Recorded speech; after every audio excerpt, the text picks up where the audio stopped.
समय आएगा, सबसे बड़ा और सबसे लंबा छलांग हम ही मारेंगे।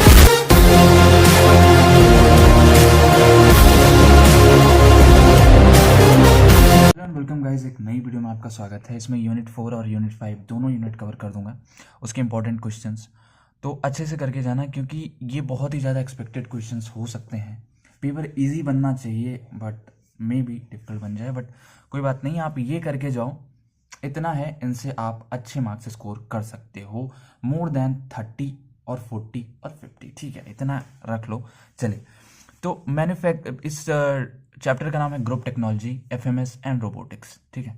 तो इसमें से जैसे ग्रुप टेक्नोलॉजी पे एक क्वेश्चन बन सकता है, एफएमएस पे और रोबोटिक्स पे, तो इन तीन टॉपिक को अच्छे से कवर करना है। चलिए, ग्रुप टेक्नोलॉजी क्या होती है? Manufacturing philosophy. ग्रुप टेक्नोलॉजी एक मैन्युफैक्चरिंग फिलॉसफी है in which similar parts are identified and group together to take advantage of their similarities in design and production. मतलब जैसे कि आप इमेजिन करो कि ये क्या है, ये आपकी हैमर है, ये आपकी हैमर है, ये आपके नेल्स हैं, और ये आपकी चीजल है।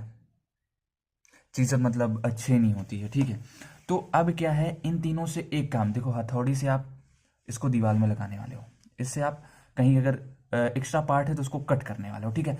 तो इन दोनों को अगर हम एक डिब्बे में रख दें, राइट, उसके बाद देखा जाए तो ये हमारा स्क्रू ड्राइवर है, ठीक है, स्क्रू ड्राइवर, और ये हमारा प्लायर है, ठीक है। तो प्लायर इसमें देखो और होगा यहाँ पे प्लायर, देखो इन दोनों से हम क्या काम करते हैं, किसी चीज को खोलना है, ठीक है, मतलब बोल्ट हो गया या कुछ भी, तो वहां पे हम यूज करते हैं। फिर देखो तीसरा क्या है, ये पाइप्स हो गई, या कह सकते हो जिन पे हमें वर्क करना है, ये हमारी वर्क पीस हो गई, ठीक है, वर्क पीस। तो इन सबको अलग अलग हम लोगों ने कैटेगराइज कर दिया है कि ये यहाँ रहेगा। जैसे हमें कोई जरूरत पड़ी, सपोज करो कि अब इन्हीं को अगर मिक्स कर दिए हैं और हमें जरूरत पड़ी स्क्रू की, तो ढूंढने के लिए बार बार उसे खोजना पड़ेगा। तो ये ना करके अगर हम उनका एक ग्रुप बना दें कि ये सारे सामान यहाँ रहेंगे, खोलने के सामान यहाँ रहेंगे, और जिन पे काम होगा वो यहाँ रहेंगे, ठीक है। तो यही आपका हो जाता है, ये बन जाता है आपकी पार्ट फैमिली। पार्ट फैमिली हो जाएगी। अब इन्हीं का यूज हम लोग आगे करेंगे। अगर ग्रुप टेक्नोलॉजी की बात करें तो देखो सेल है, सेल में क्या है, एल से क्या है, आपकी लेथ मशीन है, ठीक है, एम से क्या हो गया, मिलिंग हो गया, जी से हो गया ग्राइंडिंग, ठीक है। तो इन तीनों का हम लोगों को यूज करना है। देखो एक ऑर्डर में लगे हुए हैं, जैसे कि एक मान लो एक पर्टिकुलर ये पीस है, ठीक है, ये आपकी पीस है, इसको हमने आगे भेजा, इसका क्या करना है, एल एल और फिर एम से मिलिंग हो गया, ठीक है। ये ऐसे भी चल सकता है, एल एल एम जी, ठीक है। तो बहुत सारे एल एम एल, ठीक, ये मतलब ऑपरेशन बैरियर्स हो सकते हैं, मतलब अगल बगल रख के काफ़ी ज़्यादा अच्छा हो जाता है, मतलब मटेरियल हैंडलिंग भी अच्छी हो जाती है। ग्रुप टेक्नोलॉजी का बहुत फ़ायदा होता है और सारी इंडस्ट्रीज आज ग्रुप टेक्नोलॉजी यूज़ करती हैं, ठीक है। पार्ट फैमिली ये हमारा सेल हो जाता है। अब पार्ट फैमिली हो गया, इसके एडवांटेज और डिसएडवांटेज की बात कर लें। आप सोचोगे कि यार इसमें कौन सा डिसएडवांटेज, तो देखते हैं। एडवांटेज क्या है, फास्ट प्रोडक्शन। फास्ट प्रोडक्शन कैसे, जैसे अब हम लोग को ढूंढना नहीं है कि कौन सा सामान कहाँ रखा है, कौन सी मशीन किस रूम में, अगल बगल ही है, तुरंत सब काम हो गया। Setup time reduced, lowering in manufacturing lead time. तो सेटअप टाइम मतलब आप ज़्यादा सेटअप नहीं करना, नहीं तो पहले एक काम हमने क्या किया, मिलिंग पे किया, ठीक है, लेथ मशीन पे किया, अब उसको मिलिंग मशीन पे ले जाने के लिए दूर ले जाना पड़ रहा है, ठीक है। तो वही चीज़ हो गया, मतलब सेटअप टाइम रिड्यूस हो गया है। फिर machine handling and movement reduced, ठीक, ये थर्ड पॉइंट है कि अगल बगल ही है तो कोई भी मूवमेंट नहीं होने वाला है ज़्यादा। Higher quality work is accomplished, higher quality मतलब बड़े से बड़ा काम बड़ी जल्दी हो जाता है, ठीक है। GT promotes standardisation of tooling, fixturing and setups, ठीक है। ये 3 पॉइंट हो गए आपके। डिसएडवांटेज की बात करें तो effort require to make part families, तो पार्ट फैमिलीज को बनाने के लिए कुछ एफर्ट लगेगा ही, स्टार्टिंग में बहुत एफर्ट लगता है पार्ट फैमिलीज बनाने के लिए। Initial cost and implementation can be high, तो स्टार्टिंग में आपका सेटअप सारी मशीन्स को एक जगह रखने में वो बहुत ज़्यादा कॉस्ट हाई हो सकता है, ठीक है। Range of products change, then codes need to be revise. जैसे आपका प्रोडक्ट मान लो एल एल जी से जा रहा था, ठीक है, अब मान लो आपने कोई ऐसा प्रोडक्ट लाया जिसमें एम एम जी है, ठीक है। अब देखा जाए तो एम एम जी यहाँ अगल बगल नहीं है, मतलब कि इसको उठा के यहाँ रखना पड़ेगा तभी बनेगा। तो इस केस में भी थोड़ा सा देखा जाए तो प्रॉब्लम हो जाती है, राइट। ये हो गया। अब देखें, lot of inconvenience during conversion from conventional layout to GT. जब हम लोग पहले का, जैसे हमारा लेआउट क्या रहता है, नॉर्मल रहता है, नॉर्मल से ट्रांसफॉर्म करने में बहुत ज़्यादा मुश्किल होती है, ठीक है, मैन्युफैक्चरिंग सेल। चलिए अब बात कर लेते हैं आपके types of GT machine cells, तो 3 टाइप की होती हैं, ठीक है। 3 टाइप की आपकी ग्रुप टेक्नोलॉजी मशीन सेल्स होती हैं। पहला सिंगल मैन्युफैक्चरिंग सेल, तो इसमें एक मशीन होती है विथ पार्ट फैमिली, है ना। पार्ट फैमिली में क्या हो जाएगा, supporting jigs, fixtures and tools. तो एक टाइप का ही प्रोसेस होने वाला है इसमें, मतलब एक पर्टिकुलर चीज ही बनेगा। अब machine cell with manual handling, इसमें क्या है, मैनुअल जहां वर्ड आ जाए वहां पे हैंडलिंग कर रहा है कौन, एक इंसान, ठीक है, हम खुद कर रहे हैं। तो इसमें क्या देखो, machine 1, machine cell 1, machine cell 2, machine cell 3, machine cell 4, machine cell 5, machine cell 6, machine cell 7। इसमें क्या है, वर्क यहाँ से अंदर आ रहा। अब इतनी सारी मशीन तो पार्ट फैमिलीज भी बहुत होंगी, तो मोर देन वन मशीन, ठीक है, more than one machine. Operator क्या है, मटेरियल हैंडलिंग, ऑपरेटर क्या करेगा, मटेरियल को हैंडल करने वाला है, ठीक है, यही काम है उसका बस। More than one part family में भी, तो एक से भी ज़्यादा पार्ट फैमिली हो सकती है, क्योंकि हो सकता है कि हमारे सारे सामान मशीन 1 में भी लग रहे हो, 2 में भी वही लग रहे हो, 3 में, और हो सकता है कि 1 में लग रहे हो, 2 में ना लग रहे हो, 3 में लग रहे हो, 4 में ना लग रहे हो, ठीक है, तो ये भी हो सकता है। तो यहाँ से वर्क आया अंदर, ठीक है, ये आपका यू शेप भी कहलाता है ना, यू शेप दिख रहा है आपको, यहाँ एक अंदर यू बना हुआ है, तो वही है। Machine cell with semi integrated handling, तो सेमी इंटीग्रेटेड हैंडलिंग में क्या है, इसमें थोड़ा सा इंसान का कम प्रयोग होगा, थोड़ा सा इंटीग्रेटेड हैंडलिंग रहेंगी। देखो इसमें क्या है, वर्क इन, ऑटोमेटेड हैंडलिंग और वर्क आउट। तो मतलब यहाँ से आप काम दे रहे हो, यहाँ से आउट। तो मशीन 1 पे आपने वर्क दिया, 2 पे गया वो, 3 पे, 4 पे और 5 पे, ठीक है, ये इनलाइन लेआउट कहलाता है। और ये बेस्ट होता है आपका लूप लेआउट में, कौन सा, सेमी इंटीग्रेटेड वाला। इसमें क्या होता है कि आपका machine cell 1, machine cell 2, machine cell 3, machine cell 4, machine cell 5, यहाँ से आप लोड कर रहे हो, यहीं से आप अनलोड भी कर रहे हो, तो ये आपका लूप लेआउट हो गया, एक सर्कल में बन गया, ठीक है। अब मैकेनाइज्ड हैंडलिंग सिस्टम देखते हैं। इसमें क्या है, देखो machine cell with semi integrated में मैकेनाइज्ड हैंडलिंग सिस्टम होते हैं। यहाँ पे हम लोग कन्वेयर यूज करते हैं, है ना, कन्वेयर बेल्ट पे रख देंगे, सामान अपने आप आगे चला जाता है, जैसा आपने एयरपोर्ट पे देखा होगा, ठीक है, मॉल्स में देखे होंगे।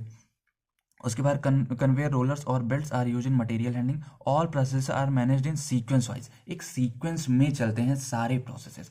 Loop layout is best but line layout also used, ठीक है, समझ गए आप। अब आगे चलते हैं, बहुत इंपॉर्टेंट, इसको करके जाना और ट्राई करना इस सब्जेक्ट में डायग्राम ज़्यादा से ज़्यादा बनाना, ठीक है। थर्ड क्या है, CAPP, computer aided process planning. मैंने आपको पहले भी बता दिया है, यूनिट 2 का कह सकते हो टॉपिक है, यूनिट 1 का या 3 का, ठीक है, तो उसका ये टॉपिक है।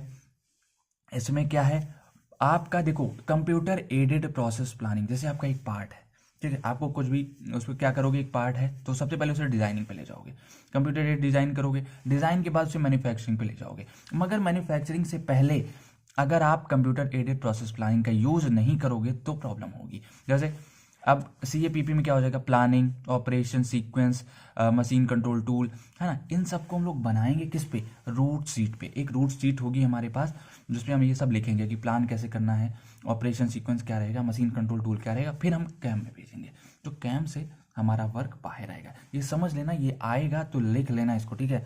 ये क्या है, link between CAD and CAM, ठीक है। चलिए टाइप्स ऑफ CAPP की बात करें तो आपके 2 टाइप के मेन होते हैं। पहला है रेट्राइवल टाइप प्रोसेस प्लानिंग, मतलब वेरिएंट टाइप प्रोसेस प्लानिंग। इसमें हम मास्टर प्लान में से एक जेनरिक प्रोसेस प्लान उठाते हैं, ठीक, मास्टर प्लान में से एक जेनरिक प्रोसेस प्लान उठाते हैं और उसी पर वर्क करते हैं। तो ये आपका टोटल ग्रुप टेक्नोलॉजी कॉन्सेप्ट है। अब देखो ये डायग्राम से समझना है। सबसे पहले क्या है, part code number to be enter, सबसे पहले पार्ट कोड नंबर को एंटर करना है, फिर वो पार्ट फैमिली में सर्च करेगा कि हाँ ये वाला है या नहीं है। वो सर्च करने के बाद मशीन के पास भेजेगा, मशीन उसको देखेगा, मशीन फिर ऑपरेशन सीक्वेंस बनेगा, ठीक है, रिट्राइवल ऑफ ऑपरेशन सीक्वेंस, उसके बाद प्रोसेस प्लान इंफॉर्मेशन होगी, फिर जनरेशन ऑफ प्रोसेस प्लान, तब कहीं जाके आपका प्रोडक्ट बनने के लिए, मैन्युफैक्चर होने के लिए आगे जाएगा, ठीक है। तो इतना समझ गया। अब आगे चलते हैं, जनरेटिव टाइप प्रोसेस प्लानिंग क्या है। Individual process plans are generated for each component, मतलब हर एक प्रोसेस प्लान जो है, हर एक कंपोनेंट के लिए अलग अलग प्रोसेस प्लान होता है, इसमें कोई ह्यूमन असिस्टेंस नहीं होता है। Better relation between CAD and CAM then variant, तो ये आपका वेरिएंट वाले से अच्छा होता है, ठीक है, ये चीज़ है। अब इसका डायग्राम देख लेते हैं। देखो डायग्राम में आपको क्लियर हो जाएगा, डायग्राम जरूर याद रखना क्योंकि डायरेक्ट इसके 5 से 6 नंबर आपको मिल जाएंगे। देखो सबसे पहले क्या है, input description of part in code, तो हमने इनपुट दिया इसको, फिर capabilities of machining tool available, ये यहाँ से प्रेस किया, उसके बाद ये क्या हुआ, टेक्निकल प्लस लॉजिकल डिसीजंस, और ये आपका एक प्रोसेस प्लान देगा, ठीक है। यही है आपका जनरेटिव टाइप प्रोसेस प्लानिंग, पूछा जा सकता है, इंपॉर्टेंट है। अब कंकरेंट इंजीनियरिंग क्या होता है? कंकरेंट इंजीनियरिंग कुछ भी उतना खास नहीं है, एक तरीके से ऐसे समझो जहाँ पे सारे डिपार्टमेंट आपस में अच्छा रिलेशन बना के रखते हैं, राइट। जैसे आपको एक चेयर बनानी है तो आप गए डिज़ाइन कोऑर्डिनेटर के पास। डिज़ाइन कोऑर्डिनेटर क्या करेगा, बात करेगा इनसे पैकेजिंग वाले से कि भैया हम इतनी बड़ी चेयर बनाएं, तुम उसे रख पाओगे? उसने कहा ठीक है हम रख लेंगे, हम करते हैं जुगाड़। उसके बाद पैकेजिंग वाले ने सेल से बात की, भैया इतना बड़ा डिब्बा रहेगा, मतलब कैसे कैसे सेल करना है समझ लेना। मार्केटिंग वाले से बात की, इंस्पेक्शन वाले से। अब ये मार्केटिंग वाला भी आपका डिज़ाइन कोऑर्डिनेटर से जुड़ा हुआ है, ठीक है। फिर इंस्पेक्शन वाला भी डिज़ाइन कोऑर्डिनेटर, सब एक दूसरे से लिंक है, ये भी आपका इससे जुड़ा हुआ है। तो जो सब से लिंक रहें वही आपकी कंकरेंट इंजीनियरिंग हो जाती है, ठीक है। असेंबली वाला भी डिज़ाइन कोऑर्डिनेटर जुड़ा है, फंक्शन वाला, इंस्पेक्शन वाला, सब कोई एक दूसरे से आपस में कनेक्टेड है। कोई भी प्रॉब्लम आती है, कोई भी समस्या आती है तो आपस में मिलजुल के उसका सॉल्यूशन निकालने वाले हैं। यही होती है कंकरेंट इंजीनियरिंग, ठीक है। आपको क्या करना है, इन सारे पॉइंट्स को याद कर लेना और डिज़ाइन कोऑर्डिनेटर, तो इससे आप एक अच्छा डायग्राम बना सकते हो। अब चलिए इसके एडवांटेजेस और डिसएडवांटेजेस देख लेते हैं। तो डिक्रीज्ड प्रोडक्ट डेवलपमेंट टाइम। अब भैया जब इतना अच्छे तरीके से सब कुछ रहेगा तो आपका प्रोडक्ट डेवलपमेंट टाइम बहुत कम हो जाएगा, ठीक है। कहाँ प्रॉब्लम आ रही है, फट से डिपार्टमेंट में कॉन्टैक्ट हो गया, ठीक है। वही चीज़ है इम्प्रूव्ड प्रॉफिटेबिलिटी। तो प्रॉफिटेबिलिटी भी इम्प्रूव हो जाती है क्योंकि सब आपस में बात कर रहे हैं, सब बता रहे हैं कि मार्केट में ऐसा हो रहा है और तुम ऐसा करो। फिर better control on design and manufacturing cost. फिर ग्रेटर कॉम्पिटिटिवनेस और इम्प्रूव्ड प्रोडक्ट क्वालिटी, प्रोडक्ट की क्वालिटी भी इम्प्रूव होती है। सारे पॉइंट्स हो गए। अब लिमिटेशन की बात करें तो हाई इनिशियल कॉस्ट सेटअप। भाई वो रूम में एक डिपार्टमेंट क्रिएट करने में बहुत मेहनत लगने वाली है कि आप सपोज करो बीच में आपका डिज़ाइन कोऑर्डिनेटर बैठेगा, यहाँ मार्केटिंग वाले का केबिन है, यहाँ सेल्स वाले का केबिन है, पैकेजिंग वाले का, फंक्शन वाले का केबिन है, असेंबली वाले का केबिन है और सर्विसेबिलिटी का, मैन्युफैक्चरिंग। तो ये केबिन बनाने में बहुत ज़्यादा इनिशियल कॉस्ट लगता है, ठीक है। बाद में कोई दिक्कत नहीं है। फिर late change is equal to high expense. अगर लेट में आप कोई प्रोडक्ट चेंज करोगे तो आपका घाटा होने वाला है, ठीक है। चलिए अब बात करते हैं, पांचवा पॉइंट है हमारा फ्लेक्सिबल मैन्युफैक्चरिंग सिस्टम। बहुत इंपॉर्टेंट होने वाला है, पढ़ के जाना इसे। देखो ये क्या है आपका हाईली ऑटोमेटेड ग्रुप टेक्नोलॉजी, मतलब ग्रुप टेक्नोलॉजी का ही पार्ट है, बहुत ही ज़्यादा ऑटोमेटेड होता है। टाइप्स रूटिंग और मशीनिंग, ठीक है। दो टाइप्स होते हैं, पहला रूटिंग और मशीनिंग, जिसमें रूट और मशीन। अब देखो इसको कैसे, एक डायग्राम से कैसे समझते हैं। ये हमारा स्ट्रक्चर ऑफ एफएमएस है, ठीक है। सबसे पहले हमने गुड को इन किया, मतलब हमारा जो रॉ मटेरियल कह सकते हो यहाँ पे, ठीक है। रॉ मटेरियल हम लाए तो हम कहाँ जाते हैं, सबसे पहले इन्वेंट्री में रखवाते हैं। रखवाने के बाद वो कहाँ गया, एमएच रोबोट। एमएच रोबोट क्या है, मटेरियल हैंडलिंग रोबोट। यहाँ पे फुल्ली ऑटोमेटेड है इसलिए एमएच रोबोट हर जगह यूज होने वाला है। रॉ मटेरियल एमएच रोबोट लिया, लेके गया फैब्रिकेशन के पास। फैब्रिकेशन के से क्या हुआ, रफ बना, रफ वाला एमएच रोबोट आया, यहाँ से उठाया, यहाँ से उठाने के बाद मशीनिंग पे ले गया। मशीनिंग वाला जो है वहाँ से एमएच रोबोट आया, मशीन वाले को लेके गया क्वालिटी कंट्रोल पे। फिर यहाँ से एमएच रोबोट आया और लेके गया असेंबली पे, और फिर हमारा गुड आउट हुआ। तो देख लेना ये सारे प्रोसेसेस हैं, ये डायग्राम याद कर लोगे। देखो एमएच रोबोट का मटेरियल हैंडलिंग रोबोट, ठीक है। मटेरियल हैंडलिंग रोबोट को आपको यूज करना पड़ेगा। यही हो गया आपका फ्लेक्सिबल मैन्युफैक्चरिंग सिस्टम में। अब देखो building blocks of an FMS क्या होते हैं, तो प्रोसेसिंग स्टेशंस, ठीक है। Processing stations, material handling and storage station, computer control system और ह्यूमन लेबर। अच्छा अब ह्यूमन लेबर की क्या जरूरत है, एटलीस्ट यार कंट्रोल करने के लिए, उस कंप्यूटर पे बैठने के लिए तो एक ह्यूमन की जरूरत पड़ेगी ना, दैट्स इट, और कुछ नहीं, क्योंकि सारा काम आपका एमएच रोबोट कर रहा है। अब बात करते हैं हार्डवेयर कंपोनेंट्स। तो हार्डवेयर में आपका मशीनिंग टूल्स रहेगा, हैंडलिंग सिस्टम्स रहेंगे, टूल सिस्टम रहेगा, ट्रांसपोर्ट सिस्टम रहेगा। अब सॉफ्टवेयर में क्या है, तो कंट्रोल सिस्टम रहेगा आपका, प्लानिंग सिस्टम रहेगा, कैड और कैम रहेगा, दैट्स इट, ठीक है। ये आपका एफएमएस के बारे में हो गया, इसको अच्छे से पढ़ लेना, ये 10 नंबर में आ सकता है, ठीक है। डायग्राम जरूर पढ़ना क्योंकि इंपॉर्टेंट है। अब बात करते हैं role of GIT in FMS. GIT का फुल फॉर्म होता है जस्ट इन टाइम, ठीक है। जस्ट इन टाइम ये क्या है, आपकी एक मैनेजमेंट फिलॉसफी है। अब देखो एक कंपनी है, ठीक है, ये आपकी एक कंपनी है, उसका ये जो पोर्शन है ये एक इन्वेंट्री है। इन्वेंट्री वो प्लेस होती है जहाँ पे हमारे सामान रखे होते हैं जिनका हम फ्यूचर में यूज करते हैं, या फिर मतलब हम कहते नहीं स्टॉक, वही चीज़ होती है इन्वेंट्री। इन्वेंट्री में हम सारे सामान बाहर से मंगा के रख लेते हैं और जब ज़रूरत पड़ती तो उन्हें देते हैं। अब यहाँ पे ध्यान रखने वाली बात यह है कि आपका इन्वेंट्री मैनेजमेंट सिस्टम कहलाता है just in time with continuous improvement. Continuous improvement का मतलब कि आपको ये नहीं कि देखो आपने देखा कि लोहा 10 रुपए किलो है, ठीक है, तो आप 20 टन मंगा लिए, ठीक है। अब क्या हुआ, आप सोचे कि अब 20 टन मंगा लेते हैं, आपको रिक्वायरमेंट कितने की है, बस 5 टन की, आपने 20 टन मंगवा लिया, इन्वेंट्री भर ली अपनी। अब क्यों भरने का, उसका कोई फायदा नहीं है। अब सपोज करो कि लोहे का दाम गिर गया, ठीक है, 9 रुपए हो गया, अब आपका कितना लॉस हो गया, राइट। तो इन्वेंट्री को हमेशा इंप्रूव करते रहना है, जितनी रिक्वायरमेंट है उतना ही लाना है, दैट्स इट, ठीक है, कंपनी में। और बीच बीच टाइम उसे देखते रहना है। अब देखो ऑप्टिमाइज प्रोसेस एंड प्रोसीजर, तो लेस वेस्ट होगा, ठीक है। जीआईटी का ये बेनिफिट है कि हमेशा हम प्रोसेस और प्रोसीजर को देखते रहेंगे तो हमारा वेस्ट जो है वो कम होगा, और लेस स्पेस नीडेड। अब जितने की रिक्वायरमेंट है अगर उतना ही मंगाएंगे तो स्पेस तो बचेगा ही, है ना। अब ज़्यादा मंगा लोगे तो आधा स्पेस ऐसे ही चला जाएगा। इजी टू हैंडल और रिड्यूस वेस्टेज, ठीक है, ये आपके 4 पॉइंट थे। तो जस्ट इन टाइम याद रखना कि जितने की रिक्वायरमेंट है उतना ही सामान इन्वेंट्री में आए, ठीक है। अब आगे चलते हैं रोबोट। तो ये आपका लास्ट टॉपिक होगा मेरे हिसाब से इस यूनिट का, ठीक है। रोबोट क्या होता है, it is automatically controlled, programmable, multi-purpose, manipulator, programmable in 3 और more axis। तो रोबोट आपका ऑटोमेटिकली कंट्रोल्ड होता है। अच्छा, रोबोट से अगर बोलें तो सोफिया का नाम सुना है ना आपने, बस वही है रोबोट। अब उसको याद करना और उसके बारे में लिख देना जो जो जानते हो। तो ऑटोमेटिकली कंट्रोल्ड होता है, प्रोग्राम किए हैं तभी तो ऑटोमेटिकली कंट्रोल्ड हुआ है। मल्टीपर्पज मैनिपुलेटर है, ये नहीं कि एक ही काम, मतलब कि सामान देने से, ठीक है, काफ़ी चीज़ें वो कर लेता है, ठीक है। प्रोग्रामेबल इन 3 और मोर एक्सेस, मतलब 2D 3D 4D, है ना, उन सब में आपका ये काम आ जाता है। तो विच में बी आइदर फिक्स्ड और mobile for use in industrial automation application. आप इंडस्ट्री में देखो जो गाड़ियां अपने आप चल रही हैं, ऑटोमेटेड गाइडेड व्हीकल्स, वो भी आपका रोबोट ही है, ठीक है। जहां जहां देखोगे तो आपको एक जगह देखो रोबोट या तो एक जगह खड़ा हो सकता है, वहां से वो काम कर रहा है, मशीनिंग, ठीक है, वो आपका हो गया, या तो फिर वो मूव कर करके काम कर रहा है, दैट्स इट। अब एडवांटेजेस की बात करें, cost of maintaining a robot is much less than average cost of maintaining a human being. तो इसमें क्या है कि ये कह रहे हैं कि रोबोट को बनाने का, मतलब अगर एक बार बन गया तो उसको मेंटेन करने का जो कॉस्ट है वो बहुत कम लगता है। मतलब बस पावर देना है और कुछ नहीं, जल्दी से वो थकता नहीं, उसका एक टाइम है, उसके बाद ही हम उसे रेस्ट देते हैं और वो भी बैटरी चार्ज कर देते हैं तो फिर से चल जाता है। मगर इंसान में क्या है, इंसान देखा होगा आपके यहाँ जो लेबर काम करने आते हैं, 300 रुपये उनका दिन का रहता है, उसके बीच में वो कितने बार गैप लेते हैं, ठीक है। और ऊपर से देखा जाए robots do not get any additional benefits, no salary, no vacation, no sick leave. अब वो काम करने आते हैं और बीच बीच में उनको हमको क्या देना पड़ेगा, चाय पिलाना पड़ेगा, राइट। उसके साथ साथ वो बीड़ी गुटखा तंबाकू सब कुछ उनको देना पड़ता है, ठीक है। तो ये सारी चीज़ें हो गई। अब रोबोट को कोई सैलरी नहीं दी जाती है, कोई वैकेशन नहीं, और ये सिक लीव नहीं लेंगे, ठीक है, सिक लीव नहीं लेंगे, क्योंकि ह्यूमन भी सिक लीव लेके निकल ही जाता है, कहीं शादी ब्याह अटेंड कराता है, ठीक है।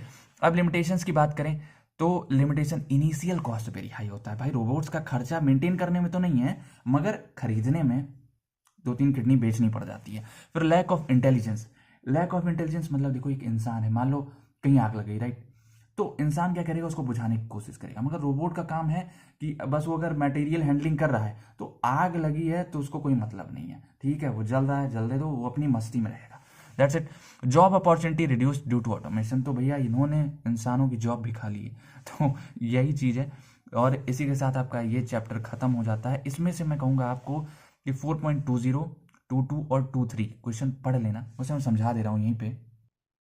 तो देखो इसमें क्या है, give geometric classification of robots in details, ये क्वेश्चंस पूछे जा सकते हैं क्योंकि एक्सपेक्टेड हैं, क्योंकि स्कारा रोबोट हो गया, ठीक है।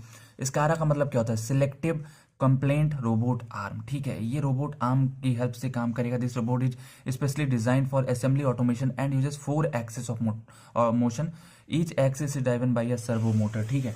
सर्वो मोटर क्या होता है ये सब पता होना चाहिए। The 2 joints have a motor each and the base has a rotating axis, तो नीचे एक रोटेटिंग एक्सिस होती है और वो मूव करता है। The 4th axis is the vertical axis that generally inserts a component, ठीक है। ये सारी चीज़ें देख लेना, और इसमें कुछ है नहीं खास, बट फिर भी पढ़ लेना, अगर पूछा जाता है तो डायग्राम वगैरह ध्यान में रखना। और देखें अगर 4.21 की बात करें तो ये टर्म्स हैं कुछ, अगर इनके मीनिंग आपको पता है तो आप आराम से लिख सकते हो वहाँ पे। जैसे एक्यूरेसी क्या है, तो the accuracy of the robot refers to its compatibility to its position, its rest and at a given target point within its work volume, मतलब कि आपने जो काम दिया है वो कितने करेक्टनेस से कर रहा है, ठीक है, वही चीज़ हो गया। फिर work volume, the term work volume refer to the space within which the robot can operate, कितना उनको जगह चाहिए जहाँ पे वो ऑपरेट हो सकें अच्छे से, ठीक है। फिर रिजोल्यूशन क्या है, ये सारी चीज़ें देख लेना, और रिपीटेबिलिटी क्या है, स्पीड ऑफ मूवमेंट्स क्या है, लोड कैरिंग कैपेसिटी क्या है, और रिलायबिलिटी क्या है, ये सारा देख लेना। और ड्राइव सिस्टम देख लेना, ठीक है। ये क्वेश्चन देख लेना, ये लास्ट है आपका 22, discuss the types of drive system using robots. बस इतना कर लेना, आपका काम हो जाएगा इस चैप्टर में से, और कुछ ज़्यादा नहीं पूछा जाने वाला, ठीक है। तो चलिए अब यूनिट 5 की तरफ चलते हैं। और यूनिट 4 आई होप कि 3 4 5 क्वेश्चन दिए होंगे मैंने अराउंड, उनको अच्छे से करके जाना, मार्क्स मिल जाएंगे, ठीक है। उसमें से एक तो आना पक्का है, मतलब पास हो जाओगे यार, इतना मैं बता दे रहा हूँ कि पासिंग मार्क्स आपको मिल जाएंगे इसमें से, फेल नहीं होने वाले हो, बिल्कुल भी इस चिंता में मत रहना, ठीक है। अब देखो इन 5 क्या है, material handling and rapid prototyping. तो आपका यूनिट जो है ना, सबसे पहले उस पर ध्यान देना। जब पहला पेपर बनता है तो डायरेक्ट क्वेश्चन मटेरियल हैंडलिंग से पूछा जा सकता है और रैपिड प्रोटोटाइपिंग से, तो ध्यान रखना इस चीज़ को। अभी पहला पेपर बनने जा रहा है आपका, तो ये हो सकता है। अब चलिए बात करते हैं मटेरियल हैंडलिंग में क्या है। सबसे पहले हम लोग क्या करेंगे, ऑर्डर। देखो मास्टर प्रोडक्शन, हमारा ये क्या है, मास्टर प्रोडक्शन शेड्यूल, ये है MRP, मटेरियल रिक्वायरमेंट प्लानिंग, ठीक है। MRP का एक डायग्राम है, वो समझते हैं होता क्या है। तो मटेरियल, हमें मटेरियल रिक्वायरमेंट चाहिए, उसके लिए हम एक प्लान बनाएंगे, ठीक है। कैसे, तो मास्टर प्रोडक्शन शेड्यूल हम लोग बनाते हैं। ये कैसे बनेगा, हम लोग फोरकास्ट करेंगे, ऑर्डर से पता करेंगे कैसा होना चाहिए हमारा प्रोडक्शन शेड्यूल। इसमें 4 क्वेश्चन पूछे जाते हैं, what, when, where, what quantity, मतलब क्या चाहिए, कब चाहिए, और कहाँ चाहिए, और कितना अमाउंट चाहिए उसका, ठीक है। ये चारों को माइंड में रखते हुए हम लोग अपना बनाते हैं मास्टर प्रोडक्शन शेड्यूल। ये बनाने के बाद अब हम लोग करेंगे मटेरियल रिक्वायरमेंट प्लानिंग, ठीक है। ये बन जाएगा तो मटेरियल रिक्वायरमेंट प्लानिंग की तरफ जाएंगे। यहाँ पे तो आप देखोगे तो 2 और फैक्टर्स हैं जिन पे हमारा मटेरियल रिक्वायरमेंट प्लानिंग रिलाई करता है। पहला है इन्वेंट्री रिकॉर्ड फाइल। तो जो इन्वेंट्री रिकॉर्ड फाइल्स हैं, पहले क्या था, आप किसी भी इंडस्ट्री में जाते तो वहाँ पे आपको फाइलें रखी, जैसे अभी भी पुराने ज़माने वाली जो फैक्ट्रीज़ हैं, इंडस्ट्रीज़ हैं, वहाँ जाओगे तो आपको फाइलें होंगी कि भैया ये इन हैंड इतना था, शेड्यूल इतना था, ऑर्डर प्लेस इतना था, सारी चीज़ें वहाँ पे होंगी, ठीक है। और ये देखा जाए तो अब देखो मटेरियल रिक्वायरमेंट प्लानिंग में क्या क्या आता है, परचेज ऑर्डर, मटेरियल प्लान और वर्क ऑर्डर, ये 3 चीज़ आपके आते हैं मटेरियल रिक्वायरमेंट प्लानिंग में। और bill of material, bill of material से ये गलती मत करना कि आप समझो कि जो भी सामान हम खरीद रहे हैं उसका बिल, नहीं, इसमें आपके प्रोडक्ट डिज़ाइन रहती हैं, ठीक है। एक्चुअल में कि स्ट्रक्चर क्या रहेगा, डिज़ाइन कैसी रहेगी, इसको BOM भी बोलते हैं, BOM, ठीक है, बिल ऑफ मटेरियल, वॉम भी बोलते हैं। तो इसको ये गलती मत करना एग्जाम में कि हाँ ये वही बिल होता है जो सामान खरीदने के बाद आता है या देने के बाद, ठीक है, वो नहीं है। यहाँ पे हम लोग स्ट्रक्चर बनाते हैं, कह सकते हो डिज़ाइन या कैड का काम करता है या कैम का काम करता है, ठीक है, वही चीज़ है बिल ऑफ मटेरियल्स। अब इतना समझ गए, तो ये आपका एक प्रॉपर प्लान है। सबसे पहले मास्टर प्रोडक्शन शेड्यूल किस पे डिपेंड करता है, फोरकास्टिंग और ऑर्डर पे। इसमें 4 क्वेश्चन होते हैं, what, when, where, what quantity. देखो अब मैं आपको इतना शॉर्ट में बता रहा हूँ, आपको करना है कि आपको एक पेज में लिखना है, समझ रहे हो। मास्टर प्रोडक्शन शेड्यूल किस पे लाइक किया, material requirement planning, inventory record file और बिल ऑफ मटेरियल, ठीक है। हर एक चीज़, ये सारे पॉइंट्स पे इन हैंड का मतलब कितना हाथ में है, शेड्यूल कितना है, ठीक है, ऑर्डर प्लेस कितना हुआ है, हर एक चीज़ पे आप एक एक लाइन लिख सकते हो। परचेज ऑर्डर क्या है, मटेरियल प्लान क्या है, वर्क ऑर्डर क्या है, प्रोडक्ट डिज़ाइन बॉम में आराम से लिख सकते हो ना। तो इसीलिए मैं इतना ही बता रहा हूँ, इस प्लान से आपको 1.5 पन्ने भरने हैं, ठीक है। चलिए अब बात करते हैं, कंप्यूटेशनल टेक्निक है ये और मेथड ऑफ इन्वेंट्री कंट्रोल है, ठीक है। 2 पॉइंट्स हैं, ये कंप्यूटेशनल टेक्निक है, ये आपका कंप्यूटर पे होने वाला है। पुराने ज़माने की तरह ये कागज पन्नों पे नहीं होगा, आपका ये कंप्यूटर पे ही होगा। और ये होता है मेथड ऑफ इन्वेंट्री कंट्रोल की इन्वेंट्री कंट्रोल को भी हम देखते रहें कि हमें पता चलता रहेगा कि हाँ इतना रखना चाहिए, इतना नहीं रखना चाहिए, हर एक चीज़, ठीक है। अब बात करते हैं मैन्युफैक्चरिंग रिसोर्स प्लानिंग 2, ठीक है, MRP 2, मैन्युफैक्चरिंग रिसोर्स प्लानिंग। वो क्या था, रिक्वायरमेंट था, ये रिसोर्स है, बस इतना डिफरेंस है। फिर ये भी क्या है, कंप्यूटर बेस्ड प्लानिंग सिस्टम है, कंप्यूटर बेस्ड प्लानिंग सिस्टम है। फंक्शंस क्या होता है, planning, controlling, scheduling, support. Planning, controlling, scheduling, support, इसके 4 फंक्शंस होते हैं। प्लान करता है, कंट्रोल करता है मटेरियल को, शेड्यूल करता है और सपोर्ट करता है। MRP 2 is closed loop system, ये आपका क्लोज्ड लूप है पूरा। देखो सबसे पहले हमने मास्टर प्रोडक्शन शेड्यूल बनाया, ये हमने ऊपर भी बनाया था, वो कहा जाता है मटेरियल रिक्वायरमेंट प्लानिंग में, ठीक है। फिर आपका मटेरियल रिक्वायरमेंट प्लानिंग कनेक्टेड है किससे, मैन्युफैक्चरिंग रिसोर्स प्लानिंग से, ठीक है। मैन्युफैक्चरिंग रिसोर्स प्लानिंग से कनेक्टेड है। और ये आपका कैपेसिटी रिक्वायरमेंट प्लानिंग किससे कनेक्टेड है, मैन्युफैक्चरिंग रिसोर्स प्लानिंग से। फिर शॉप फ्लोर कंट्रोल भी आपका इसी से कनेक्टेड है। जो डायग्राम याद रखना, बाकी आप लिख सकते हो इजिली।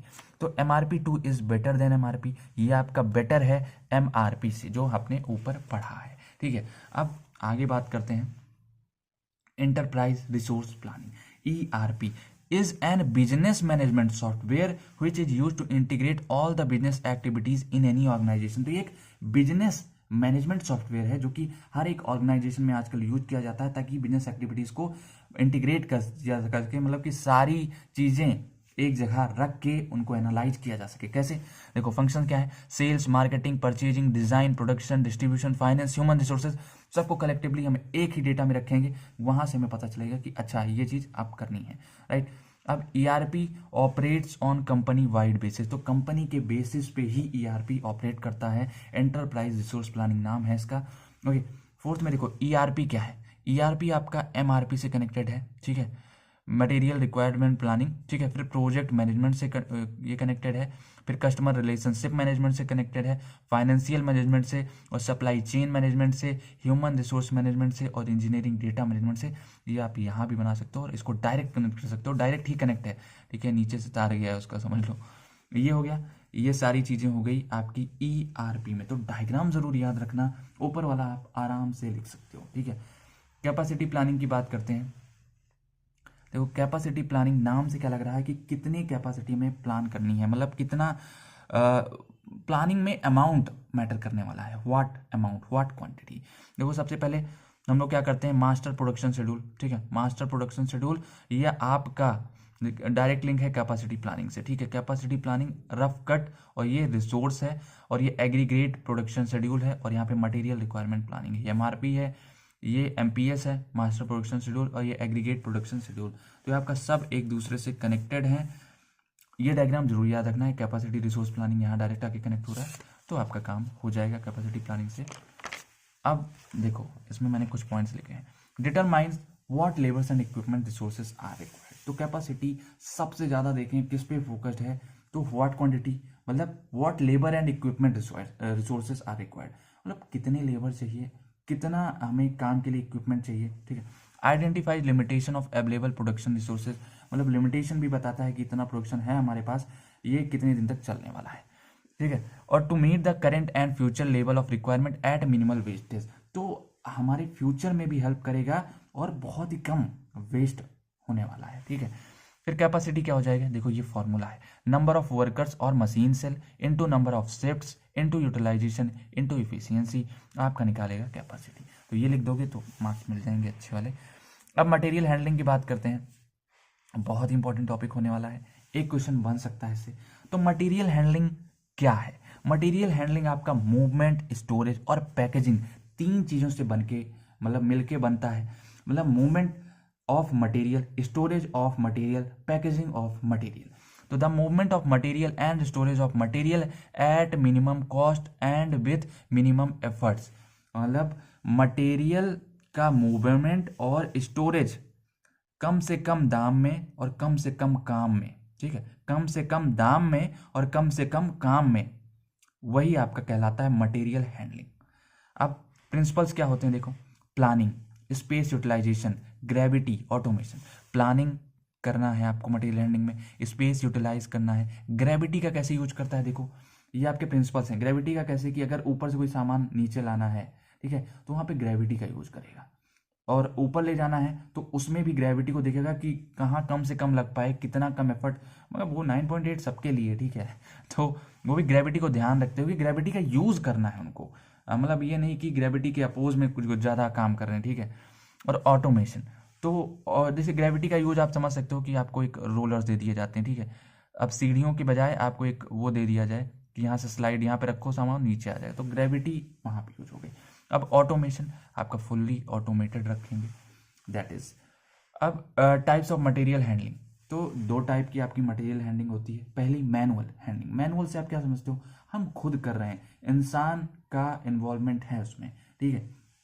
मैकेनिकल हैंडलिंग क्या है, जहाँ पे रोबोट्स हैं, जैसे lifting and lowering devices, transporting devices, combination devices, इन दोनों को यूज करते हुए हम अपना मैकेनिकल हैंडलिंग को आगे बढ़ाते हैं। ठीक है, अब application of material handling devices, तो इंडस्ट्रियल ट्रक्स, ठीक है, इंडस्ट्रियल ट्रक्स AGV, ठीक है, ऑटोमेटेड गाइडेड व्हीकल्स, कन्वेयर्स हो गया, क्रेन्स और हॉइस्ट हो गया। ठीक है, तो इन सब चीज़ों को हम लोग यूज़ करते हैं मटेरियल हैंडलिंग डिवाइसेस में। मैनुअल में हमारा इंसान रहता है। तो चलिए आप जानते हैं AGV और रोबो कार्स। तो AGV ऑटोमेटेड गाइडेड व्हीकल्स, तो ये क्या है, एक गाड़ी है, इसमें कोई ड्राइवर नहीं है। ठीक है, कोई ड्राइवर नहीं है, इसमें कोई ह्यूमन नहीं है ना, नो ह्यूमंस। अब ये काम कैसे करता है, इसको ध्यान से देखो। आपको अगर मेन पार्ट पूछ ले, स्ट्रक्चर में क्या होता है भैया, स्टीयरिंग होगी, स्ट्रक्चर होगा, ऊपर की बॉडी होगी, पावर सोर्स होगा, कहीं बैटरी लगी होगी, और ऑन बोर्ड कंप्यूटर होगा। ठीक है, कोई इसे चलाने वाला अलग बैठा होगा, या फिर इसमें प्रोग्रामिंग कर दिया है जो अपने आप चल रहा है। ठीक है, अब स्टोर्स, शॉप, वर्क प्लेस, ये क्या करता है, स्टोर से सामान को उठाता है और शॉप या वर्क प्लेस पे ले जाता है। इसमें नो ह्यूमंस। अब आदमी नहीं है, तो आप सोचो कि कैसे चल रहा है। चलने के लिए इसके पास मार्क्ड लॉन्ग लाइंस होती हैं, एक लंबी यहाँ पे एक लाइन मार्क कर दी जाएगी, जैसे रेल की पटरी हो गई। ठीक है, उसमें तो कंट्रोल करना पड़ता है, इसमें क्या है, ये ऑटोमेटिक चलता रहेगा उस पर। फिर रेडियो वेव्स है ना, रेडियो वेव्स हो गया, या लेजर विजन कैमराज हो गया, तो सारी चीज़ें इसको गाइड करती हैं। इतना क्लियर हो गया आपका। ऑटोमेटेड गाइडेड व्हीकल्स पूछा जा सकता है, ठीक है, याद रखना। Automated storage and retrieval system, तो इसमें क्या है, फुल्ली ऑटोमेटिक स्टोरेज सिस्टम। इसमें जो स्टोर करा जाएगा, है ना, वो जो स्टोर करने वाले होंगे वो आपके पूरे पूरे रोबोट्स होंगे, है ना, फुल्ली ऑटोमेटिक होने वाला है। No requirement of human being for storage, तो इंसानों की कोई ज़रूरत नहीं है। अगर रिक्वायरमेंट होती भी है तो कहाँ, इनपुट और आउटपुट कंट्रोल, कहीं कंप्यूटर पे बैठे होंगे, ठीक है, अपना चाय के साथ बटन प्रेस कर रहे होंगे, that's it. Cranes are most useful, ये इसमें क्रेन्स बहुत ही ज़्यादा यूजफुल होती हैं, क्योंकि क्रेन्स उठाती हैं एक जगह से और रखती हैं एक जगह। ठीक है, और ऑपरेशन क्या होता है, देखो ऑपरेशन कैसे ये आपका यूजफुल हो सकता है। देखो आइटम्स सबसे पहले पैलेट्स पे आते हैं, मतलब वहाँ से उनको देखा जाता है कि हाँ ये सही है, इसको ले चलते हैं। उसको ले गए, उसको ले जाने के बाद बेइंग एंड साइजिंग पे चेक करेंगे उसके कि हाँ इसका वेट है, इसको ले चल सकते हैं, नहीं तो उसको वहाँ पे ड्रॉप कर दिया जाता है। फिर साइज वगैरह भी चेक किया जाता है और उसको आगे बढ़ाया जाता है, तो पिकअप और डिलीवरी सिस्टम के पास भेजा जाता है, और फिर वो स्टैकर और क्रेन से स्टोरेज के पास ले जाता है उसे। ठीक है, यहाँ पे सारे आइटम उठा के अपना स्टोरेज के पास ले जाएगा। अब ये आपका एक कंप्यूटर है, ठीक है, यहाँ पे आपके एक ह्यूमन बैठा होगा H, और वो आपका, जैसे मान लो कोई आया बोला कि हमें 2 किलो चीनी दे दो, सपोज करो एक चीनी का स्टोरेज हो रहा है 2 किलो चीनी, तो वो सर्च करेगा, ओके इस वाले में है, वहाँ से फट से मंगा देगा। ये आपका कंप्यूटर सिस्टम है, ठीक है, स्टोरेज पे डायरेक्ट। अब ये वहाँ नहीं जाने वाला, ठीक है, कि कहाँ है कहाँ नहीं। अगर स्टोरेज में नहीं है, मान लो आइटम अभी यहाँ नहीं आया है, तो वो बोल देगा भैया चीनी खत्म है, नहीं है, जो कि चीनी यहाँ पे होगी, बट वो इतनी जल्दी काम नहीं होने वाला है ना, स्टोरेज पे ही उसका डायरेक्ट कंट्रोल रहता है।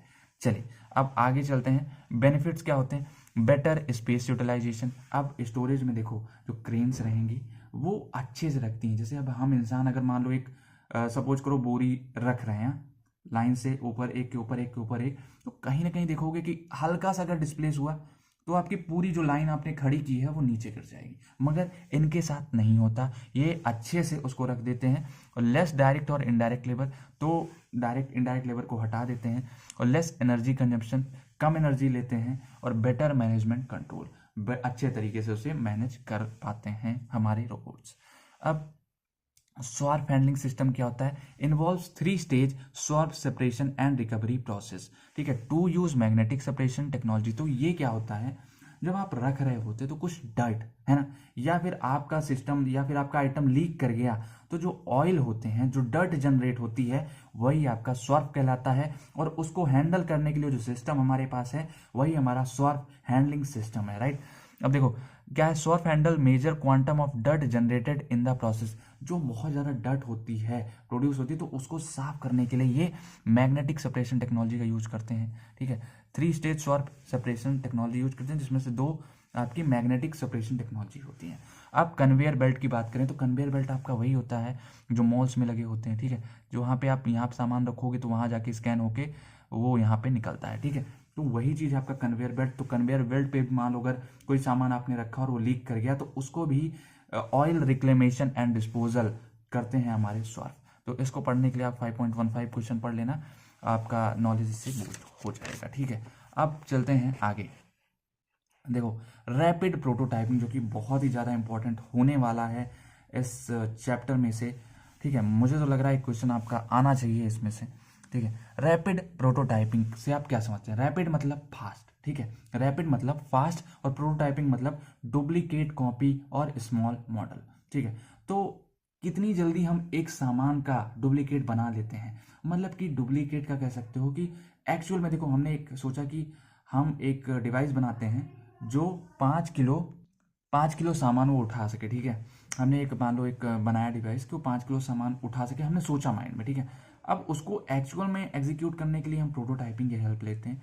ठीक है, फिर उसको बनाते हैं, हम उसका डुप्लीकेट स्मॉल बनाएंगे, उस पर चेक करेंगे कि अच्छा ये कर सकता है या नहीं। ठीक है, दैट्स इट।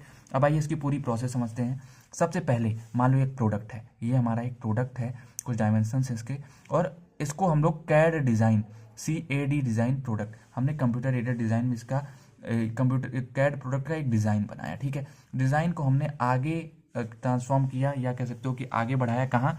STL फॉर्मेट में, स्टैंडर्ड ट्रायंगुलर लैंग्वेज फॉर्मेट। तो ये क्या है? ये असल में वो लैंग्वेज है जो एक प्रिंटर समझता है, जो एक स्लाइसिंग मशीन समझती है। ठीक है, इसमें क्या होता है, जैसे आपका ये प्रोडक्ट है, ठीक है, ये प्रोडक्ट, तो इसको ये क्या करेगा, ये जैसे आपका ये प्रोडक्ट है तो इसको एक छोटे छोटे ट्रायंगल्स में बांट देगा। ठीक है, छोटे छोटे ट्रायंगल्स में स्लाइस कर देगा। ठीक है, स्टैंडर्ड ट्रायंगुलेशन लैंग्वेज, तो क्योंकि ये ट्रायंगल की लैंग्वेज ही समझते हैं तो इसीलिए इसको ये कर रहा है, STL फॉर्मेट में कन्वर्ट कर रहा है। वहाँ से कन्वर्ट होने के बाद ये आपका आता है स्लाइसिंग में, मतलब फिर एक एक पार्ट बट जाएगा, एक स्लाइस बटी, दूसरी स्लाइस, तीसरी स्लाइस, चौथी स्लाइस, और ये पांचवी स्लाइस, तो ऐसे मतलब अलग अलग वो बढ़ जाएगा। और स्लाइसिंग होने के बाद वो आपका आगे बढ़ता है 3D प्रिंटर में। 3D प्रिंटर से क्लियर है ना कि 3D चीज़ निकलने वाली है।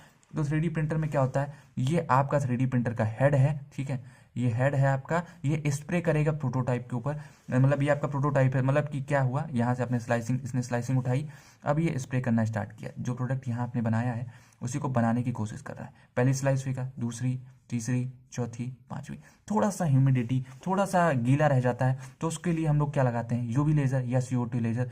ये आपका इसको जो है ड्राई करने का काम करते हैं। UV लेज़र लगाएं या CO2 लेज़र, एक ही लगता है। ये आपका प्रोटोटाइप को सुखाने में हेल्प करता है। ठीक है, हर एक चीज़ हो गया।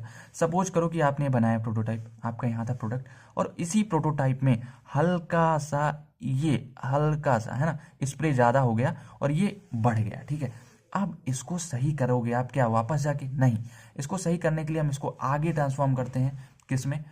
पोस्ट प्रोसेसिंग में। यहाँ पोस्ट प्रोसेसिंग में आओगे तो आपका जो हल्का सा पार्ट है वो कट कर दिया जाएगा। ठीक है, यहाँ पे आपका क्या होता है, फिनिशिंग, ऐड और सब्ट्रैक्ट। ठीक है, जोड़ा जाता है। मान लो अगर यहाँ पे हल्का सा नहीं हुआ, मान लो आपकी ये ऐसे बनी, ठीक है, तो ये यहाँ आके पूरा पूरा क्लीन बन जाएगा जैसे आपका वहाँ था।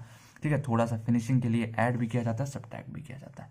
That's it. ये आपकी प्रोटोटाइपिंग होती है कि किसी भी चीज़ का डुप्लीकेट मॉडल, उसका स्मॉल वर्जन बनाना ही आपकी रैपिड प्रोटोटाइपिंग कहलाती है। ठीक है, अब आगे चलते हैं तो क्लासिफिकेशन जान लेते हैं। इसमें से एक चीज़ और, एक मेरी रिक्वेस्ट है कि classification of rapid prototyping technique में आपके कोर्स में LOM laminated object manufacturing, SLS selective laser sintering और SLA स्टीरियो लिथोग्राफी, ये तीनों दिए गए हैं, तो आप इन तीनों को अच्छे से पढ़ के जाएं। ठीक है, क्योंकि हो सकता है आपसे पूछ ले रैपिड प्रोटोटाइपिंग क्या है। ठीक है, और उनके बारे में लिखो। ठीक है, एक मतलब लोम के बारे में या SLS या SLA, तो एक बार पढ़ लेना। ठीक है, कोई प्रॉब्लम नहीं होगी, बल्कि नॉलेज बूस्ट हो जाएगा। एडवांटेजेस की बात करें तो product development time and cost reduce हो जाता है। आपका प्रोडक्ट का जो डेवलपमेंट टाइम है और उसकी जो कॉस्ट है वो कम हो जाती है।